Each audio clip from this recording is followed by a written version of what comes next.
गवार जिठानी मॉडर्न देवरानी।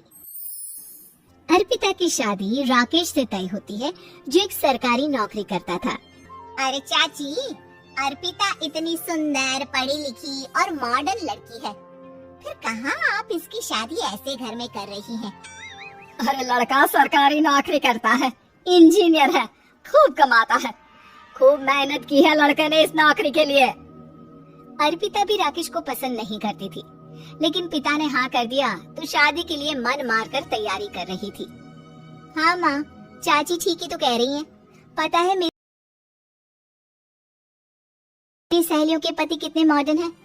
अरे देख बेटा, तू मॉडर्न है ना, वो पढ़ने लिखने वाला गांव का होनहार लड़का है, तू जैसा रखेगी रहेगा। अब तक कोई उसकी केयर करने वाला नहीं था, है तो सिर्फ एक भाई भाभी, और माँ पिता तो गांव में ही रहते हैं। अर्पिता का मुंह बन जाता है। वो पिता के फोन से राकेश का नंबर लेकर उसे मिलने के लिए बुलाती है। आज तो मैं से साफ साफ मना कर दूंगी, मुझे नहीं करनी शादी। शक्ल देखी है ना, कपड़े पहनने का तरीका है ना बोलने का। अर्पिता राकेश से मिलने जाती है। अब क्या हो गया, आपने मुझे अर्जेंट मिलने को बुलाया, सब ठीक तो है ना? हाँ सब ठीक है, पर मैं आपसे कुछ कहना चाहती हूँ। आप ना इस शादी से मना कर दें। राकेश की आंखें अर्पिता की इस बात से लाल हो जाती है। वो रोंदे गले से कहता है, लेकिन शादी की सारी तैयारियां हो गई हैं। मैंने आपके साथ एक अच्छे भविष्य का सपना भी देख लिया है। ऐसा मत करिए प्लीज। माँ पिता के अलावा मैंने किसी को दिल से अपना माना है तो वो आप ही है। देखिए, मुझे आपसे कोई समस्या नहीं है, लेकिन आप मेरे जैसे नहीं हैं। मैं मॉडर्न लड़की और आप। मैं आपसे वादा करता हूँ, जब तक आपके लायक नहीं बन जाता मैं कभी आपसे बीवी का हक नहीं मांगूंगा। अर्पिता राकेश का प्यार देखकर पिघल जाती है और शादी के लिए हाँ कर देती है। दोनों की शादी हो जाती है, लेकिन शादी के बाद राकेश की भाभी, जो कि पूरी देहाती थी। ए राकेश, उठ, जब पानी भर कर ला और तेरी बीवी को बोल के चूल्हा लगा दिया है, रोटी बना ले। क्या है ये सब? और तुम्हारी भाभी इस तरह चिल्ला क्यों रही है? क्या करूं, भाभी ही खाना बनाती है और मुझे पढ़ने के लिए इस घर में रखा, तो मैं घर का सारा काम कर देता हूँ। अब तुम आ गई हो, अपने तरीके से देख लो। ये मकान तो तुम्हारे पापा ने बनवाया था ना, शहर में, ताकि बेटा पढ़ाई कर सके। हाँ, पर भाभी ही पूरे घर में रहती है। ठीक है, देखो अब। अर्पिता बाहर जाती है। सूट पहनी अर्पिता को देखकर जिठानी का पारा हाई हो जाता है। शहर की हीरोइन, यहाँ ना चलेगा ये सब, समझी? साड़ी पहनो साड़ी, वो नारंगी वाली निकाले है तुम्हारे लिए, जिसमें हरे रंग का फूल बना है, और सीधे पहुँचो रसोई में। मेरे आगे नहीं चलेगा ये सूट बूट का नाटक, समझी? देखिए भाभी, आप बड़ी हैं, आपने राकेश की पढ़ाई में मदद की, लेकिन ये मकान इनके पिताजी का है, तो मैं अपना पोर्शन अलग कर रही हूँ। मैं आज से आपके साथ नहीं रहूंगी। जेठानी का तो मानो पारा ही हाई हो जाता है। और आज से कैसे नहीं रहेगी? हाँ? और कौन बोला कि राकेश अलग हो जाएगा? वो अपने भाई के बिना नहीं रहता। आज देखिए तो, देखिए कल के आई छोरी क्या बोल रही है। राकेश के साथ बात हो गई है, मैंने ऊपर का हिस्सा राकेश को दे दिया है, उसके अपनी जिंदगी शुरू हो रही है, तो अच्छा है ना कि अब रसोई भी अलग हो जाए। अर्पिता राकेश की ओर फक्र से देखती है कि उसने अर्पिता के लिए स्टैंड लिया। अर्पिता बाजार में जाकर सारा रसोई का सामान ले आती है। पिता के दिए सामान से घर सजाती है और अपने तरीके से पूरे घर की सजावट करती है। शाम को राकेश ऑफिस से आता है। कुर्ता पैजामे में राकेश को देखकर, अरे ये क्या पहना है? भाभी सिलती है ना कुर्ता, मैं सारी कमाई भाभी को ही दे देता हूँ।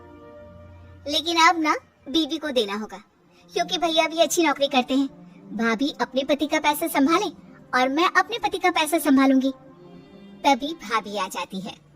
अरे देखो, बहुत हो गया। हाँ, अलग रहने तक तो ठीक था, लेकिन पैसा हम एक फूटी कौड़ी नहीं देंगे। बचपन से तुम्हारे पति को हमने पाला है, उसका हिसाब दो। अच्छा, हिसाब चाहिए? कितना पढ़ी है आप जो आपको हिसाब चाहिए? बड़े भाई हैं उनकी, जिन्होंने उन्हें पढ़ाया लिखाया वो हिसाब मांगेगी तो जरूर दे दूंगी भाभी। अरे देख, हाँ, अगर तूने पढ़ाई की है तो मैं भी अंगूठा छापना हूँ। अरे 5 की क्लास तक पूरी पढ़ाई की है, समझे? वैसे भी कल इन लोगों के माँ बाबूजी आ रहे हैं गाँव से, वही लोग ठिकाने लगाएंगे तुझे। अगले दिन सास ससुर आते हैं, दोनों बहुत ही सीधे लोग। अच्छा किया जो ऊपर के हिस्से में राकेश की गृहस्थी लगा दी। अब दोनों बेटे अपना अपना देख ले। छोटी बहू कहाँ है? अरे बहुत ही चालाक है माँ जी, ऐसी जबान चलाती है जैसे दर्जी कैंची चलाता हो। वैसे बहू तुम भी कम नहीं थी। और सुनाओ। तभी छोटी बहू सास ससुर के पैर छूकर उन लोगों को चाय और नाश्ता देती है। माँ जी आप थक गई होंगी, मैं खाना लगा देती हूँ, ऊपर आ जाइए चाय पीकर। अरे बस बस यही रहेंगे वो, क्योंकि बड़ी बहू मैं हूँ। हमेशा से इनके माँ बाबूजी मेरे पास ही आए हैं। चलिए माँ जी आप ना किचन में खाना बनाइए, मैं जरा बाजार होकर आती हूँ और फिर साथ में खाना खाते हैं। जेठानी बाजार निकल जाती है और सास ससुर बेचारे घर पर अकेले। फिर दोपहर को, माँ जी मैंने आप सभी के लिए खाना बनाया है। माना मैं छोटी हूँ लेकिन अच्छा लगेगा अगर आप लोग मेरे साथ रहे। वैसे भी यहाँ है कौन बेटा, चलो ऊपर राकेश के पास ही चलते हैं। सास ससुर दोपहर का खाना खाकर वहीं आराम करने लगते हैं कि जेठानी आ जाती है। अरे वाह, ये तो वही बात हुई ना, कल की आई को पूरा परिवार और हम अकेले के अकेले। भाभी देखिए परिवार में प्यार से रहा जाता है, ना कि चालाकी से। अम्मा खाना कैसे बनाती, पहले ही गांव से थक कर आई हैं। हाय रे दया, तो मैं का बाजार से ऐस करके आ रही हूँ। अरे भूख के मारे मेरा सर दर्द हो रहा है, पर यहाँ मेरी फिक्र कौन करेगा। अरे तो किचन में खाना है, लगा देती हूँ मैं भाभी। बड़ी बैठकर खाना खाती है और शाम को जब राकेश घर आता है। अरे राकेश तू तो पूरा हीरो लग रहा है इन कपड़ों में, ऐसे कपड़े पहले क्यों नहीं पहनता था? राकेश बीवी की तरफ देखता है और फिर कहता है, माँ पहले पहनाने वाली नहीं थी ना। हाँ हाँ, और हम जो हाथ से सिल सिल कर कुर्ता पहनाते थे उसका का? अरे तुम्हारे भैया तो आज भी पहन रहे हैं। तभी अर्पिता सास के लिए कपड़े और ससुर के लिए शर्ट पैंट ला कर देती है।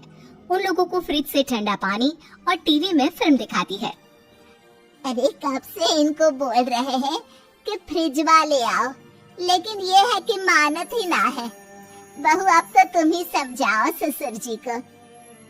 नहीं पापा आप फ्रिज मत लीजिए। अरे वाह रे छोटे, खुद फ्रिज का एसी का मजा ले, और इनकी माँ के पास फ्रिज भी ना हो। अरे देखा पिताजी, देखा माँ जी कब बोल रही है।